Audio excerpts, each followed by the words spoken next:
Salam sehat sejahtera pemirsa setia Mata Ketiga. Mari bersama kita jelajahi peristiwa dunia. Berikut langsung saja kita lanjutkan episode terakhir topik hari ini. Perang gas beracun. Klorin berwujud gas berwarna kuning hijau pada suhu kamar. Adalah gas yang sangat beracun dengan bau menyengat yang kuat, yang dapat mengiritasi selaput lendir saluran pernapasan tubuh manusia, menyebabkan dada terbakar, nyeri dan batuk pada kasus ringan, dan kematian pada kasus berat. Setahun setelah perang dimulai, pada tanggal 22 April 1915, Jerman sedang alot dalam perang menghadapi Prancis. Fritz Haber berdiri di medan pertempuran Ypres, Belgia dengan seragam militer sambil menyalakan cerutu. Ia mengawasi pelepasan 168 ton gas klorin yang ia kembangkan sebagai senjata kimia dari 6.000 kaleng oleh pasukan Jerman. Ia memperkirakan arah angin akan bertiup ke arah baris pertahanan pasukan Prancis. Tidak perlu membom dari udara, cukup lepaskan gas, dan angin yang akan membawa awan kuning gas kematian itu ke kubu Prancis dan Belgia. Sekitar 10.000 korban jatuh pada jam-jam pertama. Gas memenuhi parit-parit pertahanan. Tidak ada tempat lari, semua udara dipenuhi asap kuning. Salah satu prajurit Kanada, Sersan Elmer Cotton yang selamat dari Ypres menuturkan, "Kepala seperti sakit sekali, seperti terbelah. Rasa haus yang hebat dan berakibat kematian langsung jika meminum air. Paru-paru seperti ditusuk pisau. Batuk-batuk mengeluarkan lendir hijau dari hidung dan mulut. Rasanya seperti mati tenggelam pelan-pelan di darat." Ribuan tentara Prancis lari ke arah baris pertahanan Jerman, kesakitan, bingung dan buta akibat gas. Kondisi pasukan tersebut membuat ngeri, bahkan pasukan Jerman. Mereka meminta pasukan Prancis yang selamat untuk rebah dan menerima peluru yang ditembakkan dari senapan-senapan Jerman, supaya kematiannya tidak terlalu menyakitkan oleh gas klorin. Sukses besar dari pertempuran kimia pertama dilanjutkan. Ypres lagi-lagi menjadi saksi brutalnya senjata kimia yang dilepaskan dalam skala besar. Pertempuran Ypres kedua memakan korban 70.000 tentara Prancis dan Inggris, serta 35.000 tentara Jerman Austria. Jika Anda bertindak seperti itu, aku juga akan membalasnya. Ibarat darah dibayar dengan darah. Begitu kotak Pandora dibuka, masing-masing negara di dunia pun tidak lagi peduli dengan etika perang. Ini merujuk hukum kemanusiaan internasional atau konvensi Jenewa. Mereka pun meluncurkan beberapa bom gas air mata, senjata kimia yang tidak mematikan, dan langsung berubah menjadi gas beracun yang merenggut nyawa manusia. Hingga akhirnya, Perang Dunia Pertama, dalam arti tertentu, menjadi perang dengan gas beracun bagi para ahli kimia dari negara-negara yang bertikai. Selama Perang Dunia Pertama, gas beracun yang digunakan oleh negara-negara yang bertikai terutama gas mustard yang dapat menyebabkan kulit terbakar, gas klorin dan fosgen yang dapat memberikan efek sesak napas, batuk-batuk, dan nyeri waktu bernapas.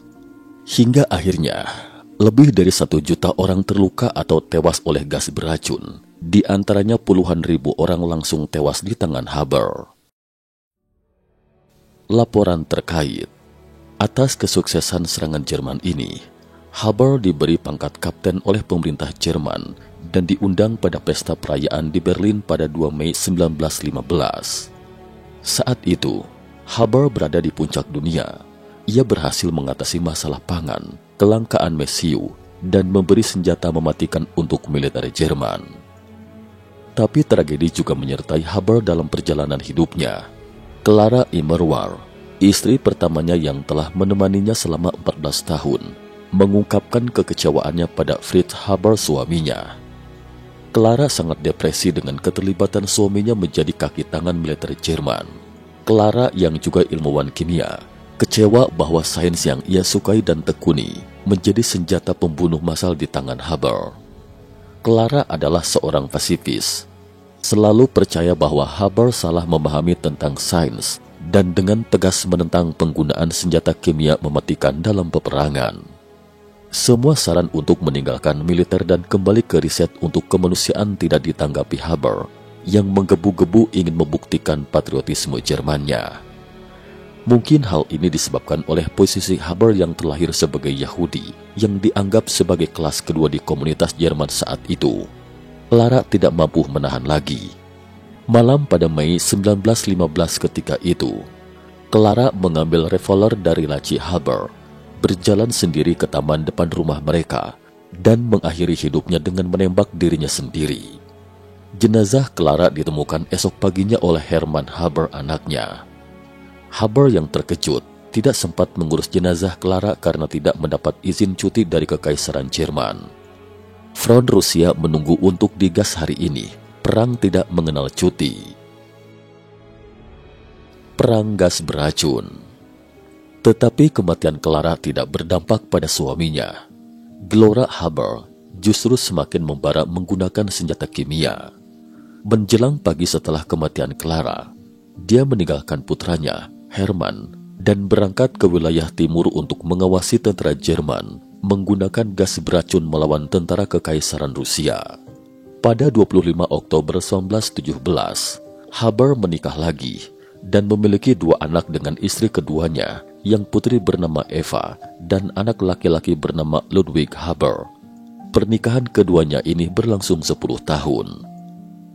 Pada tahun 1918, darah patriotik Haber tidak serta-merta membuat Jerman memenangkan Perang Dunia Pertama. Penggunaan senjata kimia seolah membuka kotak Pandora yang mengeluarkan beragam iblis dari dalamnya. Inggris dan Prancis yang kehilangan banyak pasukannya di pertempuran Ypres membalas dengan hal serupa gas kimia. Senjata kimia yang jadi keunggulan Jerman sekarang dimiliki oleh kedua pihak. Pertempuran yang mengerikan jadi tambah menjadi neraka. Kondisi perang berbalik ketika Presiden Amerika Serikat, Woodrow Wilson, memutuskan terjun ke perang Eropa di sisi Inggris dan Perancis.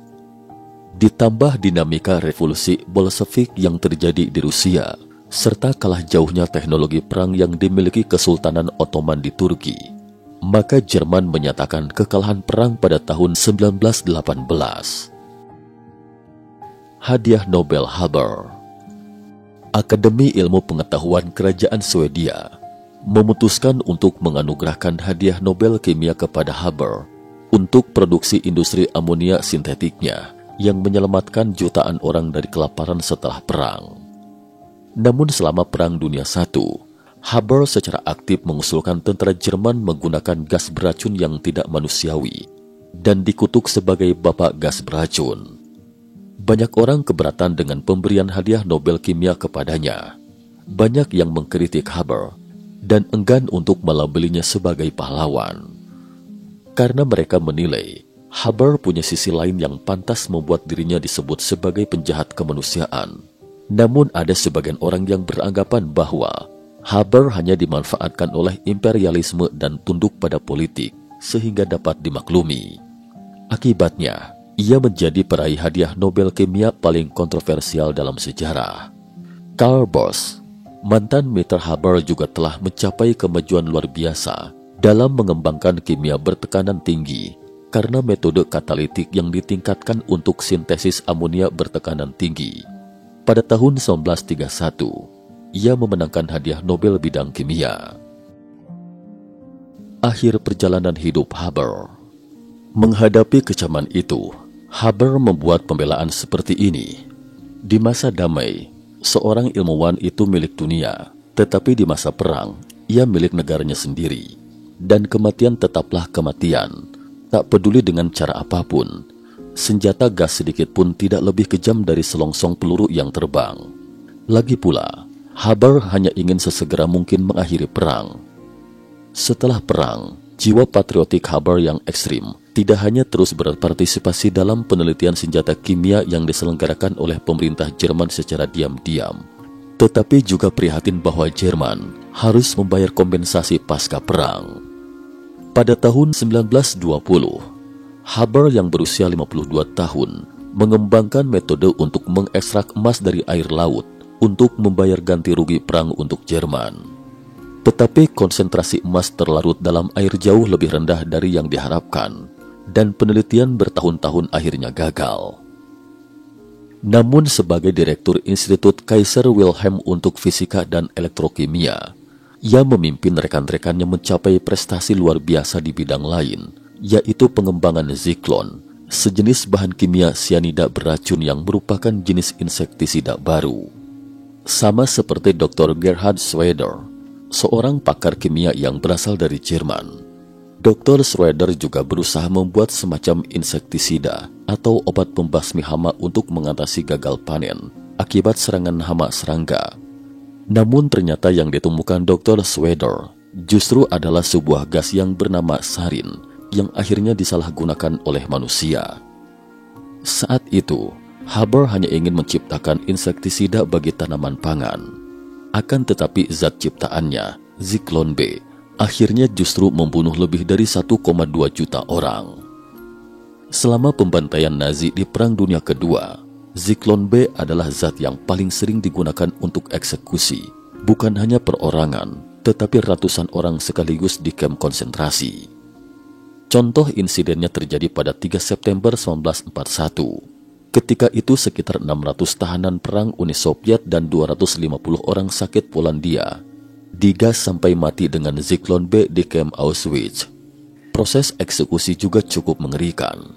Ketika kamar gas telah penuh manusia, pintu ditutup rapat dan Zyklon B berbentuk padatan dimasukkan ke kamar gas melalui pipa-pipa di sisi-sisi dinding. Gas sianida akan muncul ketika Zyklon B menjadi basah. Korban di dalam kamar gas biasanya akan mati dalam 20 menit setelah sebelumnya menjerit-jerit keracunan dan tidak bisa bernapas. Pada Agustus 1933, setelah mantan pemimpin Partai Nazi Jerman, Adolf Hitler berkuasa, membuat kehidupan Fritz semakin terpuruk. Meskipun ia sangat nasionalis dan merupakan orang paling berjasa untuk Jerman, namun tetap saja ia adalah seorang Yahudi. Jerman Nazi di bawah pimpinan Adolf Hitler tak main tebang pilih ketika mengetahui ada seorang Yahudi di daerah kekuasaannya. Mereka langsung ditindak. Ada yang dihukum mati, dipenjara seumur hidup bahkan diusir dari negaranya. Ironisnya, Haber yang selama ini setia kepada negara dan menganggap dirinya orang Jerman murni, juga tak luput dari pengusiran. Ia terpaksa mengundurkan diri dari semua jabatan dan mengasingkan diri karena tidak mau mengikuti instruksi atasannya untuk menindas kaum Yahudi. Tuduhan penjahat perang oleh sekutu membuatnya harus mengungsi ke Swiss dan menyembunyikan diri beberapa bulan. Naiknya Partai Nazi ke puncak pemerintahan akibat kekecewaan warga Jerman karena kekalahan perang membuat posisi Haber menjadi semakin sulit. Darah Yahudi yang ada di dalam dirinya membuat ia sasaran yang tepat untuk kemarahan warga Jerman yang mengagungkan ras Arya, kampanye fasis dari Partai Nazi. Di akhir karirnya, ia mencoba menarik hati pemerintahan Nazi dengan membuka arsip-arsip lama di tahun 1920-an. Senjata kimia yang tidak berbau api sangat mematikan, Zyklon B.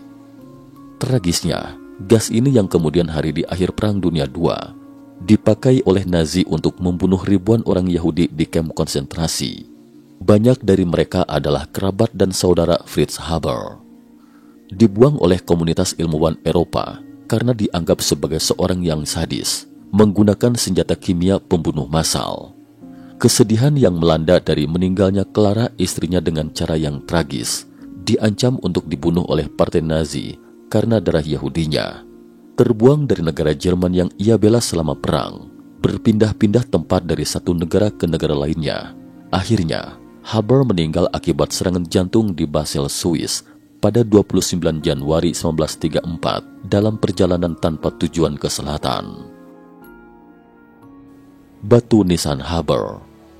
Sesuai dengan keinginan terakhirnya, abunya dimakamkan bersama istri pertamanya, Clara, mengakhiri hidupnya yang penuh kontroversial. Adapun mengenai hubungannya dengan Jerman, ilmuwan Einstein pernah menyimpulkan, sepanjang hidup Haber adalah tragedi bagi orang Yahudi Jerman, tragedi cinta sepihak yang tak berbalas, kata Einstein. Putra tertua Haber, Herman, sekeluarga melarikan diri ke Amerika Serikat setelah beberapa kali menghindari perang. Tetapi tak lama setelah berakhirnya Perang Dunia II, ia ditemukan tewas bunuh diri di rumah. Adapun sebabnya, beberapa orang mengatakan bahwa dia tidak tahan dengan kutukan batinnya karena penelitian ayahnya yang telah menyebabkan banyak orang menderita. Namun ada juga yang mengatakan batinnya tersiksa mungkin karena kematian tragis istrinya selama Perang Dunia II. Pada tahun ketiga kematian Herman, Clara, cucu perempuan mendiang Haber, juga memilih mengakhiri hidupnya dengan cara yang sama seperti ayahnya Herman.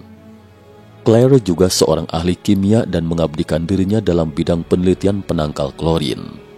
Sementara itu Eva, putri sulung Haber yang pindah ke Kenya karena kecamuk perang dan tinggal di sana selama bertahun-tahun, pergi ke Inggris dan meninggal pada 2015. Sedangkan Ludwig, putra kedua Haber, menjadi seorang ekonom Inggris terkenal dan sejarawan kimia industri. Dia menulis sebuah buku sejarah, The Poisonous Cloud, tentang perang kimia dalam Perang Dunia I. Tidak mudah untuk menilai kesalahan dan kontribusi Fritz Haber. Penemuannya memecahkan krisis pangan, tetapi juga menjadi kaki tangan dalam perang. Meskipun tidak ada istilah baik atau jahat dalam sains, faktanya, hal yang paling kontroversial tentang Haber bukan karena dia menciptakan gas beracun, tetapi dia menganjurkan penggunaan gas beracun untuk perang. Mungkin memang sejak awal ia sudah salah melangkah. Senjata kimia tidak dapat dengan cepat mengakhiri perang, tetapi hanya memperluas kobaran perang ke laboratorium. Haber yang mengabdikan diri untuk memulihkan tanah negara yang hilang, tapi tidak menorehkan keharuman nama, baik semasa hidup maupun setelah tiada, sebaliknya justru berakhir dengan caci maki. Meskipun perjalanannya berakhir tak seharum jasanya untuk negaranya, namun ia tetaplah ilmuwan yang paling berpengaruh di dunia untuk saat ini. Berkat jasanya, masyarakat dunia tak perlu cemas akan musibah kelaparan akibat kurangnya bahan makanan. Fritz Haber adalah kisah nyata dari depiksi karakter saintis gila atau kejam yang sering menjadi tokoh antagonis di film-film Hollywood. Terlepas dari kompleksitas kehidupannya, kita tidak bisa melupakan kebrilianan sosok Fritz Haber yang terus menjadi reminder bagi dunia sains. Sampai di sini dulu topik kita hari ini. Terima kasih atas perhatiannya.